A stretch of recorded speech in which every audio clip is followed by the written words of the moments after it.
माझी लाडकी सायकल. भारतातील डोंगर आणि हिरव्यागार शेतांच्या मधोमध वसलेल्या एका छोट्या गावच्या मध्यभागी अरुण नावाचा मुलगा राहत होता. तो एक आनंदी मुलगा होता. ग्रामीण जीवनाच्या साध्या आनंदात समाधानी होता. दररोज सकाळी तो पक्ष्यांच्या किलबिलाटाने आणि ताज्या दवच्या वासाने उठत असे. पुढच्या दिवसाला मिठी मारण्यासाठी तयार. अरुणचे वडील रवी हे एक कष्टकारी शेतकरी होते, जे अखंड समर्पणाने जमीन नांगरायचे. कठोर परिश्रम करूनही रवीने नेहमी आपल्या कुटुंबासाठी, विशेषतः आपल्या लाडक्या मुलासाठी वेळ काढायचेच. अरुण वडिलांचा आदर करायचा आणि प्रतिकूल परिस्थितीत त्यांनी केलेल्या मेहनतीला मानायचा. एक गोष्ट मात्र अरुणच्या मनाला भिडली, सायकलची त्याची तळमळ. इतर मुलं त्यांच्या दुचाकीवरून फिरताना, गावातील गल्लीबोळातून त्यांच्या हशा गुंजत असताना त्याला हेवा वाटायचा. पण अरुणला त्याच्या कुटुंबाचे आर्थिक संघर्ष माहीत होते आणि त्याने कधीही आपली इच्छा मोठ्याने बोलली नाही.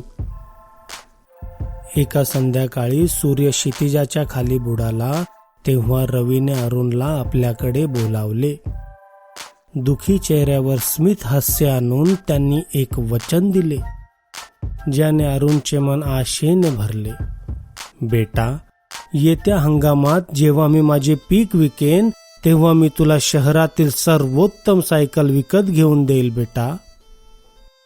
कृतज्ञतेने भारावून गेलेल्या अरुणने आपल्या वडिलांना घट्ट मिठी मारली आणि त्यांचे वचन एखाद्या अनमोल रत्नासारखे जपले. दिवस आठवड्यात बदलले आणि गावात कापणीचा हंगाम सुरू झाला. रवीने शेतात अथक परिश्रम केले. त्याचे हात निस्तेज झाले, पण त्याची आत्मा मजबूत होती. शेवटी तो दिवस आलाच जेव्हा रवीने भरभरून पीक विकले. त्याचे मन अभिमानाने भरले. त्याच्या म्हणण्यानुसार रवी अरुणला जवळच्या शहरात घेऊन गेला, जिथे दुकानासमोर चमकणाऱ्या सायकलींच्या रांगा लागल्या होत्या. विविध रंग आणि डिझाईन्स पाहून अरुणचे डोळे आश्चर्याने विस्फारले.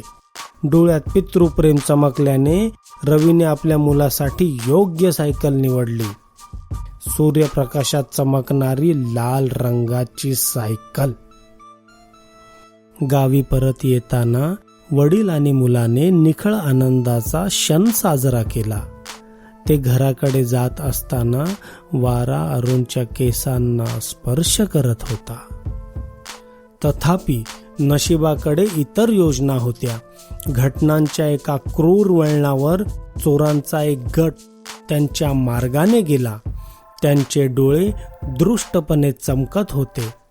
चपळ हातांनी आणि फसव्या हास्याने त्यांनी क्लोरोफॉर्म वापरून अरुणची मौल्यवान वस्तू हिसकवून घेतली आणि त्याला व रवीला रस्त्याच्या कडेला स्तब्ध आणि असहाय्य सोडून दिले.